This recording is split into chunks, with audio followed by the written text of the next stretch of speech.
할렐루야. 네, 오늘도 주님 안에서 평안하시고 성령 충만하시기를 주님의 이름으로 축복합니다. 올해도 2달밖에 남지 않았습니다. 우리가 지난 3년 동안은 떨어져서 유튜브 틀어놓고 말씀을 듣고 예배를 드렸어요. 저는 이 화면만 주구장창 보고 한 3년 가까이 말씀을 전하였는데, 우리가 지금은 이렇게 아름다운 예배당에서 얼굴과 얼굴을 마주하고 손도 잡고 같이 식사하면서 주일 예배를 드리고 있는 이 자체가 얼마나 큰 하나님의 축복이고 감격인지 모릅니다. 여러분들도 같이 얼굴과 얼굴을 맞대고 함께 식사하며 주의 사랑을 나눌 수 있다는 것이 큰 선물이고 감사이고 축복임을 누리십니까? 실제로 경험하고 계시죠? 우리가 이 은혜를 받음으로 인해서 앞으로 내일을 더 기대하며 소망 가운데 살아갈 수 있는 자격을 부여받았다라는 거예요. 현실적으로 그리고 상황적으로 환경적으로는 모르겠어요. 그렇지만 우리가 기대할 수 있는 유일함이 있다라는 것을 오늘 말씀을 통해 다 얻고 날마다 기대와 소망 가운데 살아갈 수 있기를 주의 이름으로 축복합니다. 11월은 추수의 계절이에요. 그렇죠? 우리 손잡는 교회 안에서도 저와 여러분들이 감사의 고백 100가지를 한번 적어본다면 적을 수 있을까요? 없을까요? 100가지가 적습니까? 많습니까? 어떨 것 같아요? 어떤 사람은 그만하자 이렇게 말하는 사람도 있을 거고, 어떤 사람들은 100가지 이상으로 계속 쓰면 쓸수록 넘치는 사람들도 있을 것입니다. 예전에 교회에서 아이들에게 한번 감사의 고백을 적어보자라고 했을 때 아이들이 못 적을 줄 알았더니 엄청 많이 적는 것을 보면서 깜짝 놀랐습니다. 이것도 감사하고 저것도 감사하고 요것도 감사하고 그것도 감사하고 어제도 감사했고 오늘도 감사하고 내일도 감사할 것이라고 하면서 이게 솟아나듯이 감사의 고백들이 터져 나오는데, 이거는 정말 놀라운 신비로움입니다. 우리에게도 이 은혜를 주셨다라는 것을 믿고 한 해를 돌아보며 그리고 이전의 삶을 돌아보면서 한번 감사의 고백을 한번 우리가 적어보면 어떨까 싶습니다. 그럴 때 하나님이 더 우리에게 가까이 와닿는 것을 경험할 거예요. 제가 지난 한 주간 세미나를 다녀왔어요. 세미나를 다녀오면서 저의 생각과 마음을 지배했던 것 중에 하나가, 내 현실을 바라볼 땐 되어지는 것 없는 것 같고 현실 속에 답이 없는 것처럼 느껴질 수 있지만 나는 지금 내 앞에 있는 것만 보기 때문에 그렇다라는 거예요. 하나님의 큰 계획과 우주적인 하나님의 생각 속에 내 앞에 놓여있는 요 상황과 사건은 일부분에 불과하다라는 것이죠. 나도 요것만 보지 하나님이 계획하고 생각해낸 것을 우리가 어찌 볼 수 있겠습니까? 알았지만 하나님은 선하신 분이고 옳으신 분이고 완전한 분이심을 믿기에 내가 그 안에서 내가 주어진 환경 속에서 하나님의 그 1% 안에 내가 들어있어서 어떻게 이끄실지 기대하며 그를 의지하고 따라간다면 우리 괜찮다는 것, 그거 하나 얻고 돌아왔습니다. 그래서 우리가 지금 교회 이렇게 시작했고요. 앞으로 더 하나님의 말씀에 순종하며 하나님이 이루실 하나님의 선한 계획을 붙잡고 그것만 놓지 않는다면 우리 괜찮다라는 것을 위로받고 돌아왔습니다. 우리 교회에 그런 비전과 소망, 왜요? 여기에 하나님이 계시다라고 하는 것. 내 눈으로 보는 게 아니라 우리 하나님은 귀로 들으면서 하나님이 내 안에서 믿어질 때 비로소 하나님이 보여진다라는 것을 오늘 이 말씀을 하고 있다라는 것이죠. 예를 들어서 땅을 팠는데 5만 원짜리가 막 계속 땅에서 막 솟아나는 거예요. 그러다가 땅을 팠는데 이제 힘들다. 막 멈출까요? 파면 나오고 파면 나오는데 멈출까요? 모르는 사람한테 지나가다가 일로 와보세요. 일로 와보세요. 여기 땅 파니까 5만 원짜리가 계속 나와요. 힘들 때까지 파세요라고 말할까요? 절대 안 가르쳐주죠.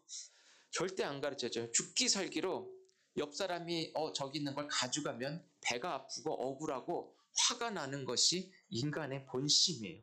그렇지만 우리 손잡는 교회 안에서는 하나님께서 우리를 새로운 사람으로 태어나게 하셔서 우리는 지금 어린아이의 시절부터 점점 누구의 모습을 닮아? 예수님의 모습을 닮아 자라가는 이 과정을 겪고 있습니다. 여러분, 우리가 소망을 어디에 두어야 할까요? 우리의 마음을 어디로 향해야 되겠습니까? 그리고 나의 삶을 어디에 맡기시겠습니까? 파면 파는 그 땅 속에 거기에 우리의 삶을 맡기시겠습니까? 5만 원짜리가 계속 솟아난다고 우리는 거기에 인생을 맡겨서는 안 될 사람들이죠. 물론 좋지만 저도 돈을 좋아하지만 그 과정과 상관없이 우리의 땀과 노력과 그리고 주인의 뜻에 상관없이 그냥 보여지는 것에 우리가 살아간다면 여기 잘못된 그런 과정을 밟아서는 안 되겠죠. 내가 나의 삶을 책임져야 하고 내가 스스로 개척해서 살아가는 것이 아니라 모든 무거운 짐을 짊어지고 소망과 감사가 없는 이전의 삶에서 하나님은 우리를 건지셔서 영원한 소망과 감사와 넉넉하게 우리를 책임지시겠다고 약속하신 그분 안에 지금 우리는 부름받아 거하고 있습니다. 우리가 소망은 지금 내가 예수님 안에 머물고 있다라는 것에 우리는 소망이 있다라는 것이죠. 예수님은 지금 내 안에 계십니다. 물론 그렇게 고백하는 자가 반대로 예수님 안에 나도 지금 머물고 있음을 고백되어지는 연결고리가 한번 따라해 볼까요? 믿음. 그 믿음이라고 하는 그 하나로 하나님과 내가 예수 그리스도를 통하여 연결되어 더 이상 끊어지지 않는 축복으로 우리가 살아가고 있다라는 거예요.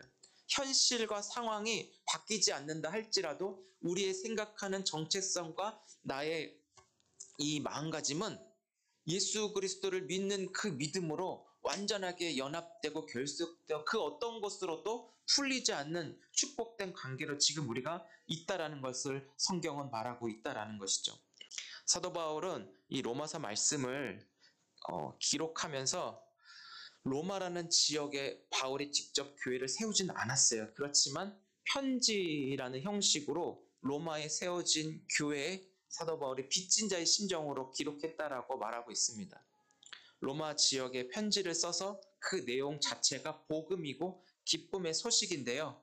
이 로마 지역은 로마 황제 네로라고 하는 그 황제가 신으로 여기며 수많은 사람들이 숭배하고 있는 지역에 있었다라는 것입니다.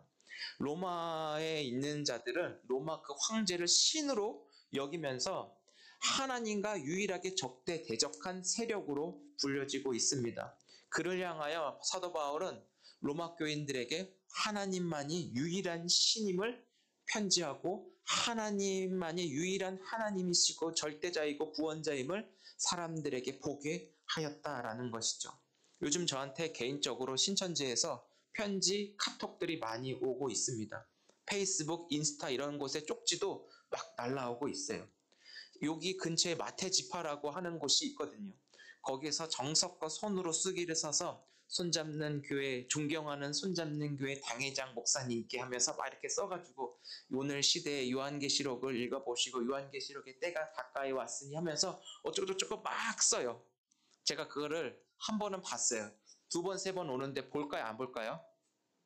안 봐요. 그리고 그거 읽으면 기분이 되게 더럽고 말도 안 되는 그런 글들이 적혀 있으니까 어떻게 남들이 보지 못하게 찢어버립니다. 왜요? 세 번, 네 번 이렇게 받을 때는 보지도 않고 찢을 때가 많이 있어요. 똑같아요. 글씨체 하나, 그 글씨 위치도 다 똑같고 그냥 그대로 베껴서 쓰는 거죠. 근데 저는 참된 진리를 알고 있고 저들이 말하는 것 그 자체가 거짓말이라는 것을 알기 때문에 그냥 보지도 않고 찢어버리는 것입니다. 하지만 반대로 사도 바울이 저 로마에 기록한 편지는 사실이었고 진리였습니다. 이 바울의 편지가 성경으로 지금 우리 손잡는 교회 안에 가족들에게까지 전해지고 읽혀지고 들려졌다면 우리는 조금 다르게 생각해 봐야 합니다. 하나님께서 이 글이 사실이고 진리이기 때문에 오늘 우리에게까지 이르러 보고 듣고 가슴에 새겨졌다고 한다면 우리가 이것을 함부로 대하거나 때로는 나랑 상관없다고 여기시겠습니까?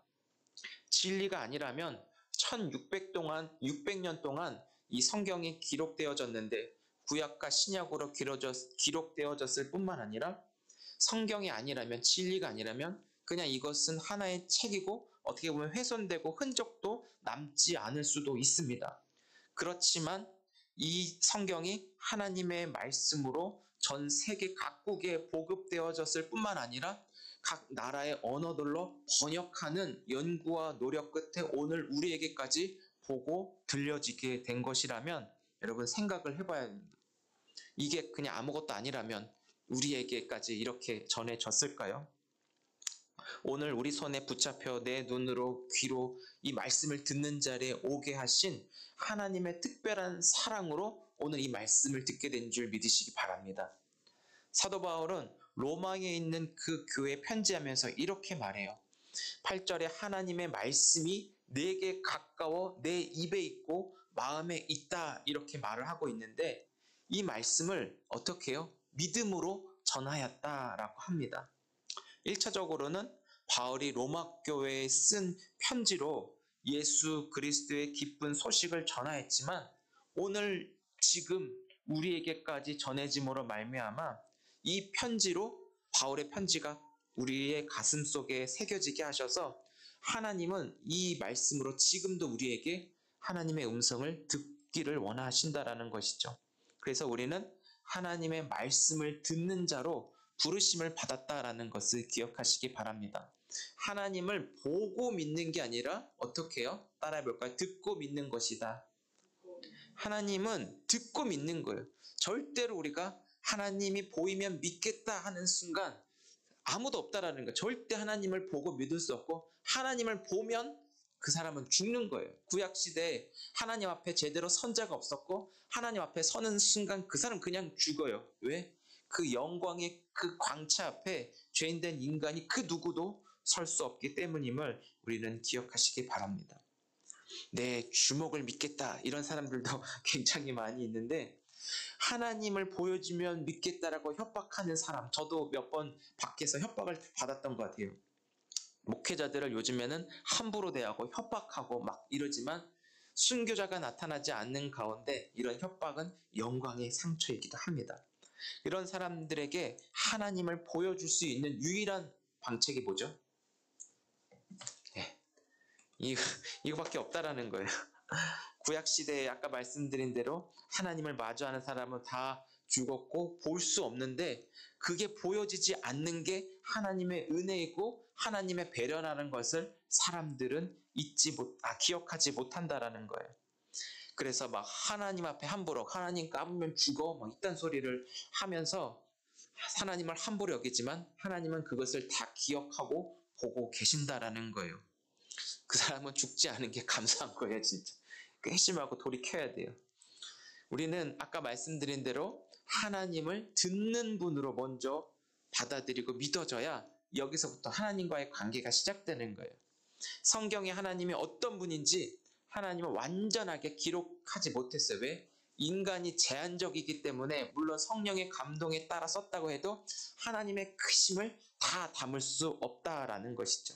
그렇지만 성경으로 우리에게 주신 그 이유는 우리가 구원받고 하나님의 자녀로 살아가기에 충분한 모든 것을 이 성경에 다 담고 있다라는 것이죠. 구원받고 하나님의 자녀로 이 땅에서 하나님의 나라를 누리며 살기에 부족함 없도록 여기에 다 기록해 놓으셨고 때로는 이 성경이 우리에게 하나님의 사랑의 편지, 러브레터로 우리에게로 전해졌다라는 것이에요. 지금에야 한글로 번역되어서 우리도 목회자만이 아니라 이 자리에 앉아 계신 모든 분들에게도 이 성경을 읽을 수 있고 하나님의 사랑의 편지로 우리가 직접 볼 수 있는 특권으로 주어졌지만 중세 시대에는 그렇지 않았다라는 거예요. 이 성경을 라틴어라고 하는 그 언어로만 기록해서 서민들이나 글을 모르는 사람들에게는 비싼 돈을 내고 들을 수밖에 없었다라는 것이죠. 그래서 이 종교 지도자들이 이것을 악용해가지고 권력을 사용하고 하나님이 아닌 교황과 저 지도자들을 숭배하게 하였어요. 이게 카톨릭의 시초거든요. 이때 하나님께서는 잘못된 거짓 정보를 드러내기 위해서 준비된 한 사람이 바로 종교개혁자 루터라고 하는 거예요. 이 루터를 일으키셔가지고 그 사람은 학자였거든요. 학자가 연구하고 그리고 제대로 된 진리를 가르치는 사람인데 이 로마서 1장 17절을 보는데 루터는 여기서 완전히 변화되었고 무너졌다라는 거예요. 인간의 어떤 노력으로도 어떤 행위로도 구원에 이를 수가 없는데 도대체 어떡하단 말인가. 나무 밑에 앉아서 천둥번개가 막 치고 막 번개 막 꽝꽝꽝 하면서 두려움과 막 공포를 느끼는 가운데 과연 이런 자연재해 앞에서 인간이 힘쓰지 못하는데 어떻게 구원을 받을 수 있겠는가라고 하는 가운데 로마서 1장 17절을 보니까 이렇게 말해요. 이 말씀은 하박국 말씀을 인용했는데 루터가 이렇게 고백했습니다. 루터가 고백했죠. 이 말씀을 통해서 한번 같이 읽어볼게요. 같이 한번 저를 따라해 보겠습니다. 오직 의인은 믿음으로 말미암아 살리라. 루터가 로마서 1장 16절 17절 이 말씀을 보면서 완전하게 무너지고 변화된 거예요. 아, 공포에서 오직 믿음으로 놀라운 발견을 통해서 루터는 거기서 자유함을 얻었고 이 소식을 전함으로 인해서 카톨릭에서 벗어나서 개신교라고 하는 이 종교에 저항을 하면서 하나님의 진리가 바르게 땅끝까지 전해지는 일에 큰 역할과 공로한 사람이에요. 그것을 전했는데 어떻게 해요? 오늘 우리들에게까지 전해짐으로 인해서 우리도 공로와 업적과 수고로 구원받는 것이 아니라 오직 의인은 믿음으로 말미암아 살리라. 그 믿음 하나로 모든 것을 누렸다라는 것을 오늘 이 말씀이 우리에게 가르쳐주고 있어요.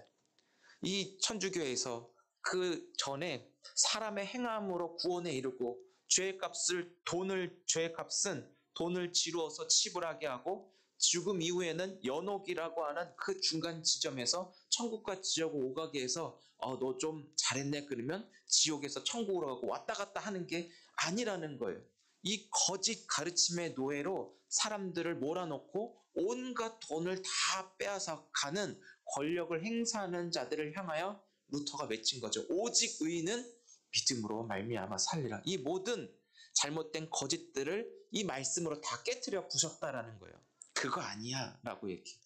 우리에게 어떻게 다시 가르쳐줘요? 한 번 더 따라해볼까? 오직 믿음으로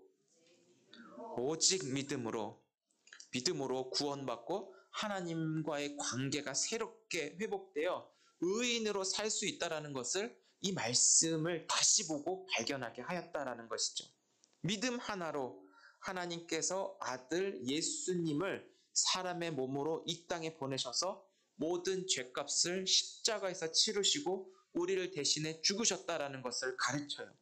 우리가 가지고 있는 그 어떤 값도 내 생명조차도 값으로 매겨질 수 없는데 하나님은 약속하셨거든요. 당신의 나라를 일으키고 당신의 백성을 구원할 구원자를 보내시겠다고 약속하고 있어요. 근데 하나님께서 약속대로 사람의 몸을 입고 평화의 왕으로 예수님이 이 땅에 보내셨다라는 것이거든요. 그분이 나를 구원하고 우리를 구원하고 이 나라를 하나님의 나라로 새롭게 하는 하나님의 왕으로 구주로 주인으로 이 땅에 다시 오셨다라는 것이죠. 그분이 행하신 방법은 대속 제물이 되어서 죄의 값을 다 해결해 주셔서 우리 지난주에 속죄제 배웠잖아요. 속죄 제물이 되어 주심으로 인해서 나 대신 값을 치르시고 내 죄가 사함을 받는 은혜를 얻게 되었습니다. 그런데 죽음으로만 끝나는 것이 아니라 뭐가 남았죠? 기독교에만 있는 그 부활로 인해서 내 생명은 죽었잖아요. 대신에 어떤 생명? 예수 그리스도의 그 생명이 믿는 자들에게 임하여짐으로 인해서 생명을 얻고 숨을 쉬면서 새로운 존재로 다시 태어나게 된 거예요. 대신에 어떤 공급을 받냐면 하나님의 사랑만 공급받고 주의 말씀으로만 채워져 예수 그리스도의 모습을 닮아가 진짜 하나님의 자녀됨으로 살아갈 수 있는 자격을 우리에게 허락하셨는데 그것을 어떻게 하신다고요? 따라해볼까요? 오직 믿음으로. 믿는 자에게 모든 것을 다 누리게 하셨다라는 거예요. 다른 것 없어요. 그 믿음을 어떻게 우리에게 갖냐가 중요한데요. 우리 한번 9절 말씀 같이 한번 읽어보겠습니다. 본문 9절 시작. 내가 만일 내 입으로 예수를 주로 시인하며 또 하나님께서 그를 죽은 자 가운데서 살리신 것을 내 마음에 믿으면 구원을 받으리라. 아멘.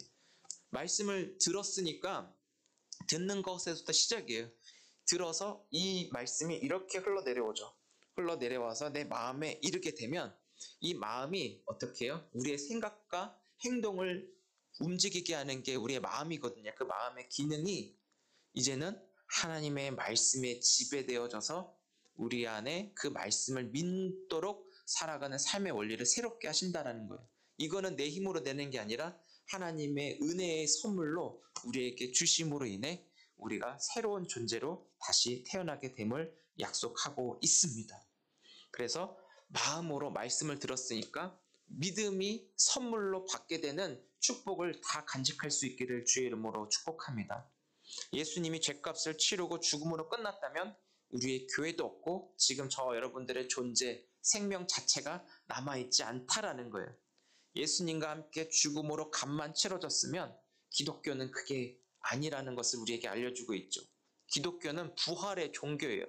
부활로 인해서 어떻게 해요? 죽음, 사망, 모든 권세가 예수님의 죽음과 부활로 완전하게 다 사라졌다라는 것이죠.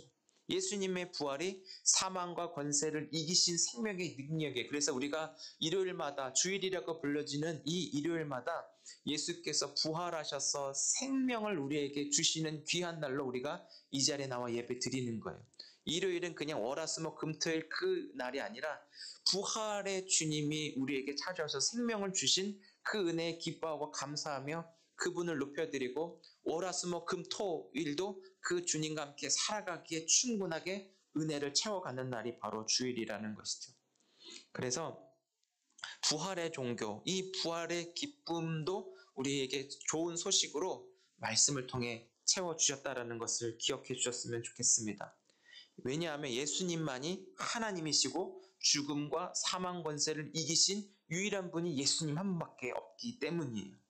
부활하심을 믿을 때 내 죽음을 이기고 영원한 하나님 나라를 소망하며 성령의 인도하심에 따라 마침내 내가 하나님을 볼 수 있는 그 관계가 회복이 되었다라는 거예요. 이것이 우리에게 주는 복음의 기쁜 소식입니다.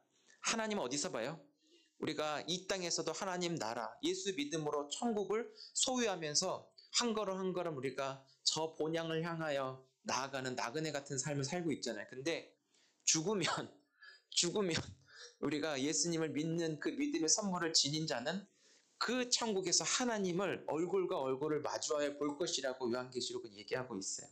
하나님 우리가 그 얼굴을 반드시 볼 거예요. 여러분 하나님 보고 싶지 않으십니까? 하나님 봐야죠. 그렇게 우리는 자녀된 관계 속에 이미 하나님의 자녀로 하나님을 볼 것을 기대할 수 있는 사람으로 하나님이 우리에게 선물해 주셨다라는 것이죠. 그래서 성경은 믿음을 어떻게 안내하냐면 우리 17절 말씀 같이 한번 볼까요? 17절 읽어보시죠. 시작. 그러므로 믿음은 들음에서 나며 들음은 그리스도의 말씀으로 말미암았느니라. 아멘. 들음의 자리로 우리를 부르셔서 이 믿음의 선물을 주셨는데 저 여러분들의 몫이 있습니다. 해야 할 일이 있다라는 거예요. 뭘까요? 땅을 계속 파서 5만 원짜리가 계속 나오는 것보다 더 좋은 예수 그리스도가 믿어지는 그 기적을 하나님께서 저 여러분들에게 베푸신 최고의 선물로 받을 수 있기를 주의 이름으로 축복해요. 믿음은 어떻게 할까? 하나님 주신 것을 받는 게 믿음이에요. 내가 믿어야지, 내가 지킬 거야. 그게 아니라 가슴을 열어 하나님이 우리에게 하나님이 주신 가장 좋은 것을 채우시는 것을 내가 받는 게 믿음이야. 따라해볼까요? 믿음은 하나님이 주신 것을 감사함으로 받는 것이다. 네, 하나님 주신 것을 그냥 받는 게 믿음이에요. 그렇게 다 받아들일 수 있기를 주의 이름으로 축복해요. 그렇게 받다 보면 옳고 그름을 분별할 수 있는 기준도 생기는데요. 지금은 하나님 말씀을 통해 하나님 주신 것들을 감사함으로 받을 때 거기서부터 기적이 일어날 줄 믿고 거기서부터 하나님을 볼 수 있을 줄 믿습니다. 하나님이 예수님을 보내심으로 우리를 배려해서 새로운 모습으로 하나님의 그 모습을 나타내 주셨고 얼굴을 보게 하셨는데 하나님을 봐야지 믿겠다라고 하는 사람들에게 필요한 성경 구절을 우리에게 주셨는데 요한복음 1장 14절도 같이 한번 읽어보겠습니다. 요한복음 1장 14절 시작. 말씀이 육신이 되어 우리 가운데 거하심에 우리가 그의 영광을 보니 아버지의 독생자의 영광이요 은혜와 진리가 충만하더라. 아멘. 하나님이 아들 예수님을 보내심으로 인해서 하나님이 이런 분이야 라고 이렇게 보여주셨고 사람들이 그 예수님을 봤지만 요한복음에서 이렇게 얘기해요. 어둠이라고 사람을 말하고 있는데 빛이 와도 보지 못한다. 나타내 보여줬는데 너희들이 보지 못한 거잖아. 오히려 이렇게 얘기해요. 그렇지만 하나님의 말씀이 사람의 몸으로 이 땅에 오셨고 모든 영광과 특권을 다 버리시고 낮고 낮은 이 땅에 예수님이 오셨다라는 것이죠. 어떻게 보면 예수님이 사람의 몸을 입고 이 땅에 오신 것이 수치스러울 수 있고 청소년들이 하는 언어를 표현한다면 굉장히 쪽팔릴 수도 있다라는 거예요. 예수님이 만약에 혹시라도 죄가 요만큼이라도 있다면 이런 불평을 가졌다면 이렇게라도 말씀하시지 않았을까 싶어요. 아씨 내가 이렇게까지 해야 되나. 예수님이 이렇게까지도 말씀할 수 있을 것 같은데 전혀 이렇게 말씀하시지 않았다라는 거예요. 예수님은 하나님 아버지를 사랑했습니다. 사랑한다라는 게 뭔지 아십니까? 사랑? 예수님은 하나님이 하신 그 말씀 하나하나를 있는 그대로 순종했다라는 것을 사랑한다라는 것으로 나타내 보이셨어요. 결국 우리가 하나님을 사랑한다라는 것은 뭐죠? 하나님이 우리에게 주신 그 말씀을 순종하는 것으로 인해서 내가 하나님을 사랑합니다라는 것이 드러나게 되어 있습니다. 결국 이 사랑이 오늘 저 여러분들에게까지 전해져서 우리가 구원에 이르는 놀라움을 누리게 하신 줄 믿습니다. 우리에게 요구하는 거 다 한 가지 뭐라 그랬죠? 한번 10절 말씀, 로마서 10장 10절. 이 말씀을 여러분 마음에 담아서 진실되도록 내 고백이 하나님이 받으시도록 같이 한번 읽으셨으면 좋겠어요. 나의 신앙 고백으로 이 성경 구절이 외쳐져서 하나님이 받으시고 인정하는 구원의 은혜를 다 받으실 수 있기를 축복해. 한 사람도 예외가 없이 이 구원에 모두가 이르러야 합니다. 한번 10절 같이 읽어볼까요? 시작. 하나님이 마음으로 믿어 의에 이르고 입으로 시인하여 구원에 이르느니라. 아멘. 마음으로 믿어서 입으로 고백하는 거예요. 입으로 고백하는 거예요. 하나님, 나는 하나님의 자녀입니다. 하나님 나의 주인이십니다. 하나님 나의 아버지이십니다. 입으로 할 수 있잖아요. 벙어리 아니고 우리 입을 주신 것은 이 고백하라고 하나님이 우리에게 입을 주신 거예요. 믿으시죠? 사랑하는 손잡는 교회 가족 여러분, 귀도 여러분 약을 먹는다라는 거 아십니까? 입으로 먹는 게 아니라 귀로 먹는 약이 있다라는 거예요. 그게 뭔지 아세요? 신약, 구약? 땡. 맞기도 하지만 귀로 먹는 약은 이야기라고 하는 거예요. 이야기. 귀이에 야기를 약으로 줄여가지고 이야기로 말하고 있는데 그 이야기가 바로 귀로 먹는 약. 그 귀로 먹는 이야기가 바로 신약, 구약으로 우리의 약재료가 되는 것이죠.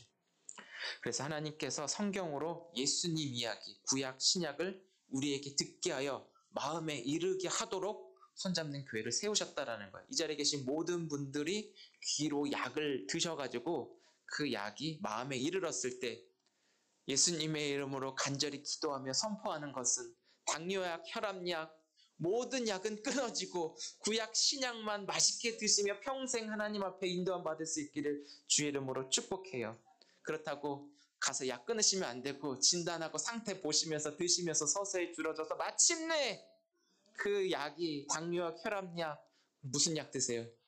다 끊어지고 오직 구약, 신약을 통해서 내가 더 건강해지는 그 믿음의 사람, 천국을 소유한 자로 살아갈 수 있기를 주의 이름으로 축복합니다. 간절한 마음이 있다면 구약, 신약 이것을 소리내서 읽다 보면 내가 말한 것이 내 귀로 이렇게 들어가거든. 성경을 눈으로 보지 말고 소리내서 읽으세요. 소리내서 읽을 때 내 귀로 흘러 들어가서 이렇게 말씀이 딱 우리 안에 채워지면 그 말씀이 그때부터 일하시기 시작하거든요. 며칠 전에 세미나 갔던 그곳에 저희 교회 탈북민이 한 분 계셨는데 그분이 목사님이 됐어요. 어떻게 목사님이 됐어요? 어떻게 북한에서 그 김정은 사상에 심취되어서 그 김정은의 이야기 듣지 않으면 죽을 텐데 어떻게 됐어요? 그랬더니 성경을 읽었대요.